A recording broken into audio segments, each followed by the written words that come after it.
Okay. All right. Well, hi to anyone watching. My name is Nital, and I'm the president at VegTO. And I'm joined today by Kate Clere and Mick Micintyre, who are the producers, founders, and is it also directors? You guys doing all three of those? Wow. All yes. Of the TV show Eating Plants. And the reason why we're chatting today is because you two will be in Toronto next month, partnering with us along with Black Vegans of Toronto to screen the premiere of your Eating Plants Canada episode. Very exciting. Yay. We're looking forward to getting back. All right, well, it's great to be with you guys today. And what we thought we'd do is a lightning round, 5 questions on eating plants and why you're coming to Canada. So in promoting the Showtime membership and our followers, I thought it'd be helpful to just get right into it and let you guys tell us what's going on. Ready? Sure. Okay. Yeah. Are you going to ask the questions again, or should you want us just to go in? No, I'll ask you questions. Okay, cool. All right, cool. So, one, you're both clearly passionate vegans and storytellers, and you're really into storytelling and film. So, how did you get into both of these areas? That's great. It's a fantastic, it's a fantastic career if you can have it. We're very passionate about celebrating the environment. We set up our company to actually celebrate things that are happening in the planet and people that are making change. We wanted to really highlight, sort of like we're just walking in amongst it. We wanted to alert people to what's going on, what's there to celebrate, and how we can participate in change or helping what's happening. So we've both been committed vegans, and we've both worked with a lot of animal and nature and environmental documentaries, and we just felt that it would be a fantastic time to really make some I'm going to say lighthearted, but it's not really lighthearted, but it's very positive, upbeat, enthusiastic television, so people can really understand how to become a vegan. That's kind of the main thing. We know that people get changed by the terrible stories of what's going on the planet, and they really want to make a difference, but sometimes people don't really know how to do that. Being a vegan is a really great way to help the planet, a really great way to look after animals, and a really great way to look after your own health. And we thought we'd give people a really practical, uplifting, fun, and international way to get involved and be part of this great mission, I guess. That's awesome. That's a very complete answer, too, by the way. I don't know if she left anything for you to add, Mick. No, look, no, we're very lucky. We do what we love. We want to tell stories that celebrate and inspire, and we figure that if we're inspired by the subject matter, then the audience is going to be inspired, and so that's what we set out to do in our films. And yeah, no, but we are passionate vegans, and really wanted to share some of that in this series, Eating Plants. That's awesome. And for everybody who hasn't seen it yet, I think they'll be in for a nice treat when they see just how much breadth you guys have covered between the different places you've been. So, okay, getting into Eating Plants then. What is the backstory here for it? I guess you just covered a little bit of it, Kate, but you kind of covered the why, I guess. And is that all the how, like just to inspire people? Like, is that what you're hoping to accomplish with Eating Plants? Well, it's interesting the way we, I often think that our stories choose us just as much as we choose them. When we were when we were releasing our previous film, Kangaroo: A Love-Hate Story, which is an expose into the killing, wholesale slaughter of kangaroos here in Australia. It's a very powerful investigative piece. It was very successful in its release, and when we were touring with that film in Europe and America and other places, a large part of the audience were very passionate vegans and very inspiring vegans, and we got to talking to these people, and it was really interesting that we were amongst this extraordinary vegan community around the world, and that really did. That was the birth of the idea of Eating Plants. That wow, why don't we tell some of these stories? And having just come out of a really very intense and sometimes traumatic investigative piece that was Kangaroo, it was a really good fit for us. It felt like we were really going for a positive outlook rather than this amazingly horrible story of the kangaroo slaughter. And so we took it from there, and then and as Kate said, we realized that there wasn't a lot out there that was positive and inspiring in regards to this extraordinary phenomenon that's called vegan living. So yeah, that's how it was started. And yeah, look, it's growing from there. And we just went from one country to the other. And yeah, as you'll see in the series, it's we cover as Kate said, more about the how to, and make it practical. And yeah, no, it's a really it's a travel cooking adventure, as we like to call it. And was it always meant to be global, Kate? Like, was this always in the cards? Yeah, well, I think what we were excited about veganism was it was kind of popping up in different countries around the world. There were like vegan hotspots. We started filming in because we've done 2 seasons, 12 episodes. So the season 1, we were like, oh, like, so what's happening in the vegan hotspots? This is where the initiative for new products, new companies, money was going in, and we thought, oh, let's find out kind of what's happening in those spots too. And also the food was amazing. So the thing about being a vegan is you're always trialing new foods, and it's such a kind of a for chefs and for the people who are eating it. It's kind of this new frontier, and so in a way that's why we went to the different places, was exploring the new frontier of what people are eating and cooking and shopping for in like in Berlin or in London or in Tel Aviv or in Toronto or in Beijing. Like, what are people actually doing, and why is it exciting? I mean, I think the rap for veganism has been like you eat salad or something, or boiled lentils, like somehow there's this kind of like doom and gloom. But we found the exact opposite. We found like chefs so excited and so innovative with like vegetables, like it felt like we hadn't really used vegetables properly before. And suddenly there's this new world of going, oh, pea protein.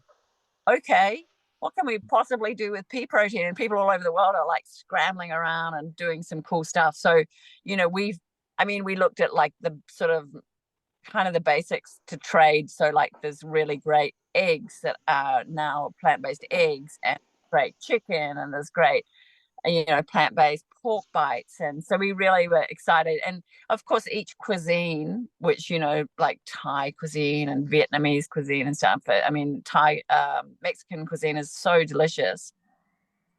So we were just excited to show people like what was being cooked around the world, and what people, if Thai is your favorite cuisine and you can have it vegan, cool, that's like a win-win. Yeah, absolutely. I don't know if you guys must have heard, I'm always surrounded by people who are just getting into it and they continue to use the word actually, like, so this actually tastes really good, and like at some point we're gonna drop the actually, I hope, right? So I guess that ties in nicely, by the way, you saying trying to cover the exciting different components of all the vegan lifestyle and vegan cuisine. Were there any like serious differences that caught you surprised? Like, was there a lot of similarity, or how did you find different cuisines like racked up as you travel the world on this cooking adventure, as you put it, Mick? Yeah, we realized that from a purely from a logistical point of view of making a TV series, we knew that we wanted to cover particular areas of the world. So we didn't want it all to be European, or we didn't want it all to be American, or we didn't want it to be all Asian. So there was some logistical issues about how we chose the countries we went to. Yeah, look, in our world of documentary making, we research and we start to reach out. And as I said, we'd already met a lot of people from our previous films, and then we start, things start to fall into place, and it just becomes, there's a calling, if you like. These countries call us, and I think we were really attracted to some of the traditional countries that have a very long history of plant-based eating, and that really fascinated us. Like China, for example, basically is a vegetarian country. Mexico before, these traditional diets that were plant-based, and only recently in the last couple of generations have they really started to, eat more and more animal products. So those countries really interested us, and we explore that in the series a little bit, because if the basis of their culture is plant-based, then they're not so allergic to the idea of being plant-based. And that was really inspiring for me as a vegan to see that. That animal products in a lot of these ancient cultures has only come quite recently. So it was, we were spoilt for choice, obviously, but we had to make decisions based on the fact that we were making a 12-part TV series. Yeah, that's fair. That's quite the decision set to have in front of you as you're going into that, I imagine. I was wondering, you just mentioned like that there's these long, rich histories. What about like any places that you had that wasn't quite that case, or just generally things that challenged you for shooting a show about eating plants in any of these countries? We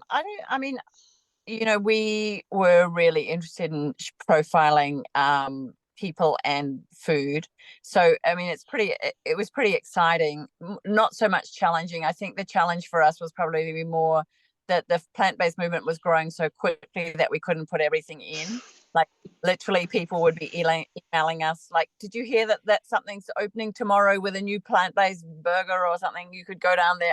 Honestly, it was more, the challenge was to choose between a lot of things going on. And another really beautiful and challenging thing was choosing chefs, because on each episode there's lots of cooking in different ways, but at the end of every episode is cooking a meal at home, and we tried to make it pretty homey. So it'd be sort of things that you'd have in your pantry, and you could add to your cooking repertoire. And choosing those chefs was quite challenging because there's so many great folk out there doing cooking. And but that was also an absolute highlight, because they are so passionate, and there's such you sort of forget, because the traditional cuisines have been handed down from generations, and we all get that recipe. But with the vegan movement, chefs are literally inventing new ways of doing things all the time. So they're real inventors. In fact, a woman in Sweden who's fantastic, Carolina, she is, in fact, a scientist, and has been studying aquafaba for the last 5 years, developing to make the perfect lemon sponge cake that the Swedes really love for their fika in the afternoon. So people are really challenging themselves to try out new things with carrots, or try out new things with, I don't know, all sorts of food that they're making now. So that was just an absolute joy to talk to them and kind of film their passion. I think we were quite mischievous, Nital, in the way we approached this. We, as investigative filmmakers, we had to pare right back, and so we've couched this as a travel food TV series. So we've been quite mischievous in our dealings in that way, because it's very interesting how much easier it is to get people to talk to you when you're making a travel food TV series as opposed to an investigative piece. So we were quite mischievous in that way, because we never really push the whole, whatever message that you want to get across. We really did just couch it as a travel food TV show. Oh, it happens to be about vegan food. So it was quite, and that was quite refreshing for us, because we would just get access where we often don't when we're making an investigative piece. And our goal was to make it mainstream, and our goal was to get it on mainstream television, and that's quite challenging, because you do have to, it is a very different approach to documentary making, but we succeeded. We're very proud of the fact that season 1 has already been screening around the world on mainstream television. So we succeeded. And so we hope that season 2, which includes the Canada episode, will have the same wide distribution. That's amazing. I love hearing that. I remember seeing can't remember which 2 episodes it was that first turned us on to it. And by the way, I can't help but hit the softball that you just put up there in terms of, I mean, you're Australian, so there is going to be natural mischievous. Anybody who does watch this, like anytime I talk to Mick and Kate, they start off by telling me how beautiful it is where they are. Except for today, which is apparently raining where Mick is. Kate's still somewhere beautiful. So like, already you're sprinkling a little bit of the mischief in before we even but no, but seriously, on the TV show front, in fact, maybe that's a good way as we're ending this lightning round. The format of the show, like I think it's been teased out here a little bit now, but maybe we can just give people an idea of that, like, and if you feel so inclined, any other details or teasers. But can you maybe just walk us through what a typical episode looks like? So let's just do the Canadian episode. So there's 12 episodes and they're all in different countries. So one of the the many joys we had on the trip was coming to Toronto and Montreal to film. And we found first up before we arrived Amy Symington, who is a fantastic chef and teacher and researcher and cook, just a really fun person to have on board with us. And she actually shows us around Canada. So we have a local host who's a vegan, and they show us around that country or wherever we could film and tell us what's going on. And that actually is a really lovely way of doing it. It stops it having that kind of colonial, oh, look at these quaint people eating whatever they're eating. It's much more like, come to see my town. So it's a really like, she's showing us around her. Amy shows us around Canada and some of the cool things that are going on. And we get to meet like half a dozen people who are doing interesting stuff. And we try to keep it really new in each place. And so you really do get to see, oh, that's how you use that. Oh, right. Oh, that's how tempeh's made. We went up to Montreal and filmed the Noble Bean Tempeh Company. And that was really interesting. And we talked to Georges Larouque about how he's such a NHL champion, and how you could be a vegan or possibly on that diet, and what he eats to be so strong and such a fighter on the field and stuff. And so we really try to tease out really cool stuff. We went up to Joe Thomas's Black Vegan of Toronto farm and learned what they're eating, and also some amazing cooking with Naza of like traditional food that she's been cooking, and like traditional plants. So like all sorts of, there's so much to learn. I think it's a real learning, but it's fun, and you can almost taste the food. It's a little bit tempting to watch each episode. You're pretty much drooling by the end because it all looks pretty fresh and yummy. Well, that's just hearing you describe some of it, knowing the people you just talked about. And by the way, it just occurred to me that when you guys are here, Naza and Joe will have their vegan market in Kensington Market open. Fantastic. Yeah. It's soft launches on Saturday, so that'll be exciting. Right. Definitely there. The other thing Kate's already touched on is that each episode ends with a cooking segment with a well-known chef, and we literally step the viewer through how to make it, including putting the ingredients on the screen. So each of the 12 episodes. So basically, you'll learn 12 new amazing dishes if you watch the whole series. And I know our cooking has improved out of sight because we are now using some of those recipes. That's amazing. Okay, so I think this has been a great recap of what drove you guys to do this, what people can expect in the episodes, especially in Canada. And maybe we can land the plane by you guys telling people, we will put this in the notes in the newsletter, but where they can find some more information and maybe even watch some of the season 1 episodes. So on Eating Plants TV, eatingplants.tv, you can find a link to all the first season. You can also find all the recipes and see who the cast is and just kind of catch up with season 1. Season 2 hasn't been released on like digital yet because it's still being sold as a television show. So season 2, you'll have to come and see us at the Innis Theatre on the 20, what is it? Sorry, I can't quite remember that. Whatever that. Tuesday, April 30th, 6 p.m. Tuesday. at Innis Theatre, right? Yeah, we'd love to see you. We've booked out a big theater, so there's room for lots of people. Come and see it. It's just a fun night to catch up with a couple of episodes and for us to really honor the We'll be cast there, and and come and say hi to us. yeah. So yeah, everything pretty much is on Eating Plants TV. Great. Okay, fantastic. So you guys heard it. Eatingplants.tv. You can catch season 1. Season 2 you can't catch anywhere yet. So come out Tuesday, April 30th, 6 p.m. Innis Hall. Come meet Mick and Kate in person. There'll be places you can take photos. There'll be some tabling going on. There'll be a panel including Amy and Naza and Joe, who they just mentioned, as well as Mick and Kate here. And I think the plan after that is to get some tacos. So listen, thank you very much, Mick and Kate. You didn't rub in the good weather too hard, so I appreciate it. And we are very much looking forward to having you on the side of the pond and watching this premiere all together. Oh, thanks, Nital. That's fantastic. Okay, And great. thanks for the great work you're doing too, by the way. Thank you so much. Oh, my pleasure. Yeah. It's a lot easier when it's working with people like you guys. All righty. Good. All right, all the best. We'll see you within a month. Okay, Okay, bye-bye. thanks. See ya. Bye.